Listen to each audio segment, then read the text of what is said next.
Well, welcome back to the Titanium Hangar. This is Mike, and I'm coming at you with the weekly news in review for December 1st, 2019. And yes, that's right, it certainly is. Yes, it is December 1st. We're kicking off this holiday season. Hopefully, you're having a great Thanksgiving weekend. And if you're out and about, you're probably hearing Christmas music, whether that gets on your nerves and irritates you or it fills you with the holiday spirit. It's definitely happening. And you know what else is happening? News. We're getting into it right now.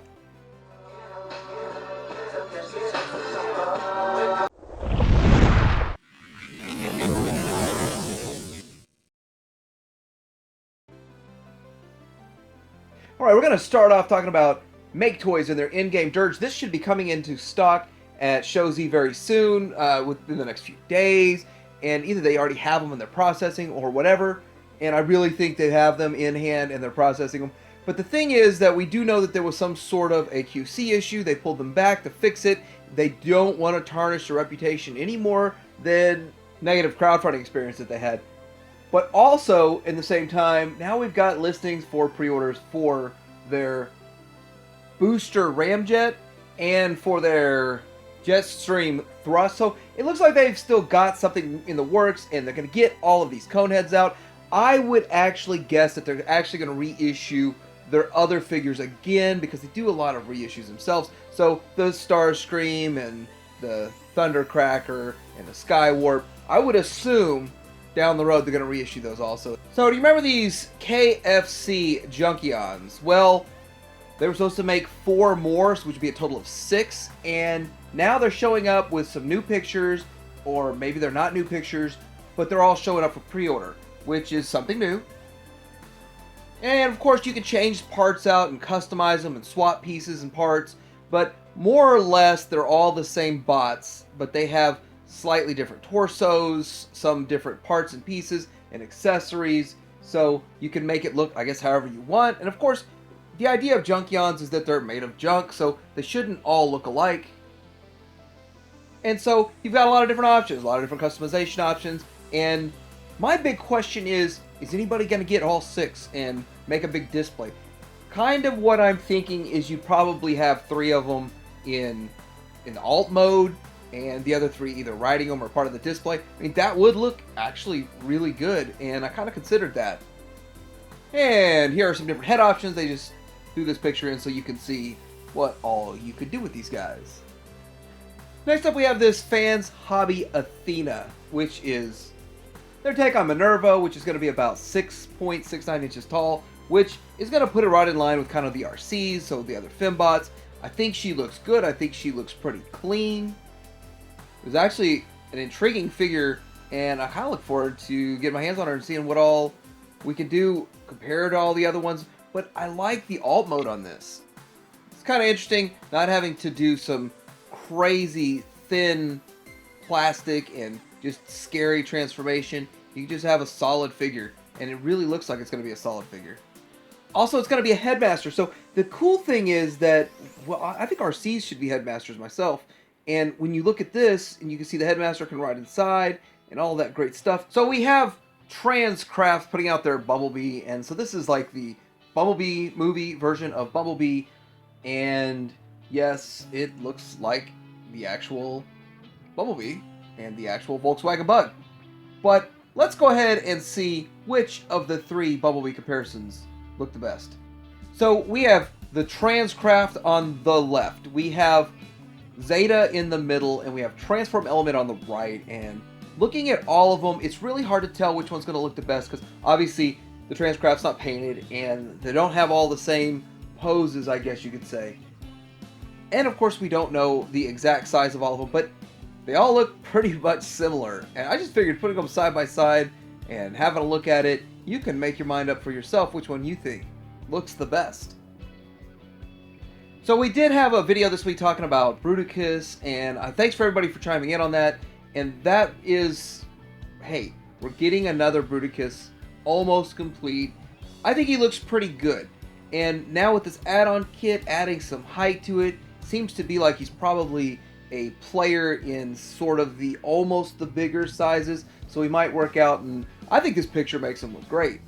They're really good at posing it to make him look awesome. And also, their brawl here really drives home the point that this set from MMC, the bot modes look outstanding. Now, the combined mode looks good, but the bot modes just really drive it home. And of course, the alt mode looks good too, and I don't really display them in alt mode, but I do like knowing how good it looks. And hey, might be a fun little comparison to compare it to Fans Toys Sheridan when it comes out. So we have this third-party company making a movie-style Devastator, and you're going to see a whole bunch of pictures here of just all these different ones coming out. A lot of them are up for pre-order at Show Z right now. But it looks to be, when it's combined, it's going to be about 20 inches, a little under 20 inches tall. And I still don't have exactly the height of the Studio Series, but I'm thinking it's not going to quite be 20 inches tall.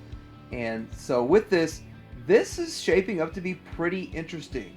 This is going to be an interesting version of this Devastator. If you like this Devastator and you're in for this Devastator, this might actually be an option for you. It definitely looks like it's a higher end option, a higher end version. Although the Studio Series one doesn't look bad, I still think that there's some stuff with this, such as the paint apps. The paint apps on this thing look great on what is actually painted. I can't find a picture of it completely combined. I was kind of hoping I could get a fully combined picture, but I just can't seem to get that. But I think this is actually going to look good, and if this is your Devastator, you might want to go with this Devil Savior. And one of the stories that broke this week is we're getting already a repaint of the MP44, and it's going to be MP49. It's taking up an entire number, and it's the same exact figure. Which, I mean, they've done that in the past. We all know that they've done that in the past. It just, I would have thought they would have put a B on it or something, but whatever. It's 49. We're still not knowing what 50 is. But hey, at least we got a picture of it. I'm hoping everything's for real on this, but it looks good. I'm thinking it's not going to come with the trailer. We don't have pricing yet. I would really like to know how much it's going to cost without a trailer. Without all of the accessories, how much does Takara value this mold? How much do they think that it's worth without all of the extra parts and pieces? If it doesn't come with the trailer, doesn't come with all of those accessories, what do they think MP44 should have cost without all that? I'm curious. So we have the next lineup in the Olymec KO oversized versions, and this is going to be their Megatron, and I want to talk about it just a little bit because he's going to be almost 8 inches tall, so he's going to be a bit too big to be with any of your Chug stuff, more or less. Not quite big enough to be with your Masterpiece, which he really doesn't truly have a Masterpiece aesthetic, and the pricing isn't really there. We just have deposits on it. So I also want to say that he looks clean. He doesn't have all of that space mud and all that weathering look to it, and he's not quite like the cell shaded one that I just reviewed, but I think he looks good. But as a lot of people have kind of thrown it my way, where does it fit? So you could kind of take the Deluxes upscaled to sort of a Voyager, and they would kind of look okay together, but this guy's going to be towering over pretty much everything. And so will the Optimus Prime one. I'm just kind of curious how they'll fit in there, but, you know, I might pick them up anyway. And APC Toys is making their version of the Nemesis Prime, and they did make the other first edition Prime that I had already reviewed on this. And so it looks to be exactly the same, just of course the different coloring, and he is going to come with a whole bunch of different accessories. So if you're into this kind of figures here, this might be an option for you. With no price, I'm assuming it's still going to be around the $40 price range, like the last one. Before we get into too small, real small with Legends, I want to talk about big news with the Evolution Toys Mazinger Grand Action Big Size Model Mazinger Z comic version. Now, I bring this up just because it is going to be a big, expensive toy. He's got plastic and die-cast, going to be almost 16 inches tall. He's going to include an iron cutter and a missile punch capability, highly articulated, He looks to be painted really well, so I would almost say this looks like it's on Soul of Chogokin type of quality construction. I can't speak to it because, of course, I haven't handled it, but it's a $300 piece with a $50 down payment or pre-order. So, pretty interesting looking figure if this is for you. So, Magic Square's entering their race with the Silver Streak. This guy looks pretty cool. Now, out of the Iron Trans figures, this is the one I never picked up and reviewed. I don't know why. I just said I wasn't going to. But I think this looks good. Now, the question is, since Iron Trans did such a good job and did kind of knock them out of the park, how good does it look next to the Magic Square option? So here are both of these figures. I'm not the exact same angle, but I'm just looking at the pictures. I see pluses and minuses to both. So I'm actually excited to pick this one up and do a comparison of these two. And that's kind of fun too. I like the idea of having multiple different companies making the same mold, but the different colorations, like the Dodson brothers. I wouldn't want to have all of them from the same company, which is kind of why I was hesitant to buying the third one, because the first two were sort of different because they were kind of, well, they just were different looking. These two would have looked almost identical, just different paint schemes. So this will make for a dynamic looking shelf, and they're supposed to be almost the exact same height. I also like the car mode for Magic Square. Magic Square is known for both modes looking good and a relatively smooth transformation. And so with this, they don't have that little bump in the front of the door like the Iron Trans does. So it looks good. But really wish they could make their paint or just their plastic look a little bit shinier though. So I came across these Transformer Optimus Prime pins, which I thought were pretty interesting, and they do look pretty cool. Just I don't know how tall they are or anything really about them, but being $30 for a pin that transforms into Optimus Prime, and I don't know, I haven't pulled the trigger on it yet, but I still think it's kind of interesting. So I'll do my weekly shout out to another YouTuber out there, Pake for Life. Pake is really awesome with the online transformations. He does these live streams, and he does this with such a great job at doing these.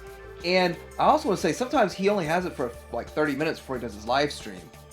And Pake for Life usually gets all of these samples and tests first, and he's able to show us way before the product's released, like months before the product's released. So he's definitely got a lot of inside knowledge. He talks to a lot of people and a lot of the insiders, so he knows a lot of things. So definitely check him out. I would put the alerts on so that you can be part of his live stream, so you can see what's going on when it happens.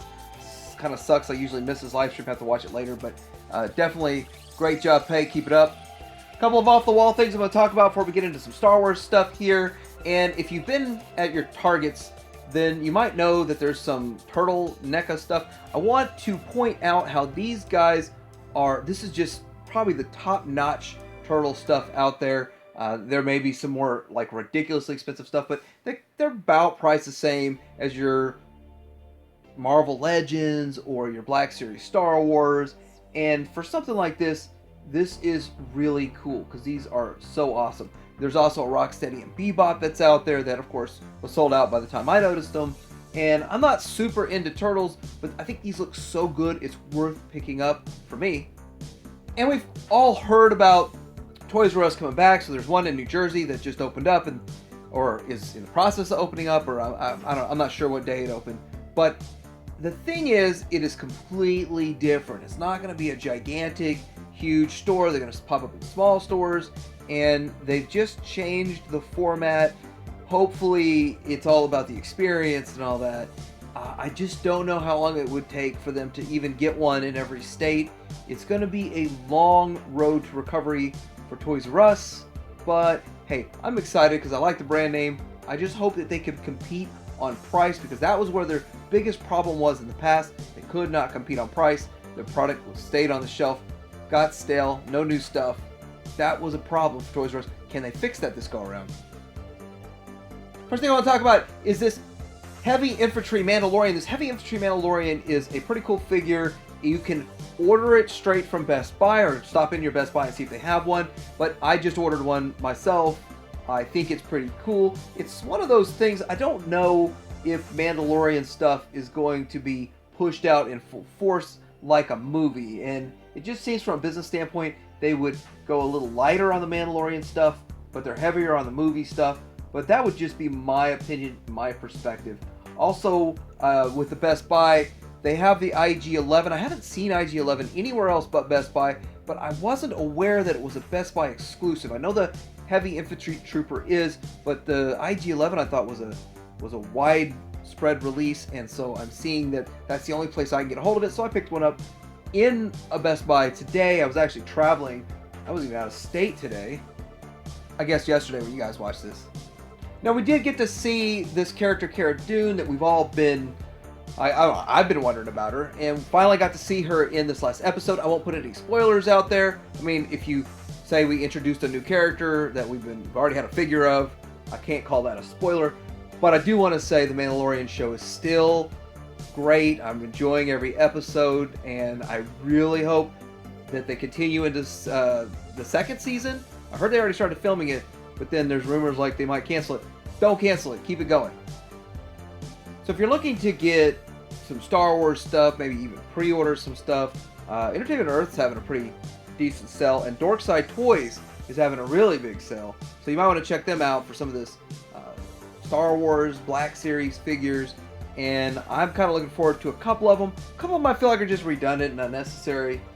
There's also this Zori Bliss figure that's a 6-inch, and it seems like a lot of these that we're going to see that we don't even know who they are coming out in both sizes, both scales. So, you know, pretty interesting. So if you want to head over to Entertainment Earth or Dorkside Toys, I think it's with Darkside Toys? No, Dorkside Toys. And you can catch some of these deals. And I think it might just be going off this weekend. And last bit of Star Wars news, I'm just curious from everybody what they think about the Hyperreal line. And we're going to get a Vader, and now we're going to get this Luke. And that's really all I've seen with the Hyperreal. And at an $80 price point, do you think they should even be working on that? Should they just leave that to some of the other ones, or just keep this line going? I don't know. For $80, I'm not sure if it's worth it. Do you guys think it's worth it? Is the Hyperreal line something that should keep going? Or should they just do these two and just call it quits? Let me know. So let me know about what you think about this week's weekly news and review. Did you find some good stuff in here? Is there anything else that I didn't cover that you thought was really awesome that happened this past week? Like, subscribe, and Tydeer Hanger out.